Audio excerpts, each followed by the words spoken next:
Hi friends, நம்ம ஆடுங்கள்லாம் மேய போயிருக்கு. மேய்ஞ்சிட்டு வரதுக்காட்டி அதுங்களுக்கு தண்ணியை ரெடியாக எடுத்து வைக்கலாம். ஏன்னா வந்தவொடனே தண்ணி குடிச்சா தான் குடிக்கிங்க. அப்புறம் போய் படுத்துச்சிங்கன்னா எஞ்சி வராது. அதனால் நம்ம தண்ணி ஊற்றி வச்சிடலாம். என்னடா பச்சை தண்ணி பிடிச்சிட்ருக்கேன்னு பார்க்காதீங்க. பச்சை தண்ணியும் புண்ணாக்கு தண்ணி தான் ஊற்ற போகிறோம். ஃபஸ்ட்டு பச்சை தண்ணியை ஊற்றிக்கலாம். அதுக்கப்புறம் புண்ணாக்கு ஊற வச்சுருக்கேன், அதை கரைச்சி ஊற்றிக்கலாம். நம்மக்கிட்ட நிறையா ஆடு இருக்கிறதுனால ஒரு 2-3 குண்டானில் தண்ணி எட்டக்கட்டக்கு ஊற்றி வச்சுருவோம். அதாவது ஆளுக்கு ஒரு 10 பேர் ஒரு குண்டானுக்கு பிடிச்சி குடிச்சிடுவாங்க. இப்போ நம்ம புண்ணாக்கு தண்ணியை ஊற்றிட்டோம். ஃபுல்லாகவே புண்ணாக்கு தண்ணி ஊற்ற முடியாது. நம்ம ஒரு கிலோ அளவுக்கு ஊற வைக்கிறோம்னா அதை கரைச்சி ஊற்றிட்டு மீதியே பச்சை தண்ணி தான் ஊற்றி வைப்போம். கொஞ்சம் உப்பு போட்டுப்போம்.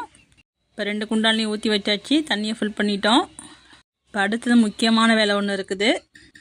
அது என்ன வேலைங்கிறதையும் போய் பார்ப்போம். அது என்னன்னு பார்த்தீங்கன்னா, இந்த கேட்டை தான் நல்லா திறந்து வைக்கணும். அப்போ தான் சரசரன்னு உள்ளார போவானுங்க. இல்லைன்னா நம்ம செடி இருக்கிற இடத்துக்கு புந்துருவானுங்க. ஆடுங்க வீட்டில் உள்ளவங்க ஓட்டிகிட்டு போயிருக்கும்போது வீட்டில் உள்ள லேடிஸ் இதெல்லாம் செஞ்சு வச்சாங்கன்னா ஓட்டிகிட்டு போகிறவங்களுக்கு கொஞ்சம் ஒத்தாசையாக இருக்கும். கண்டிப்பாக எல்லோரும் செய்யுங்க.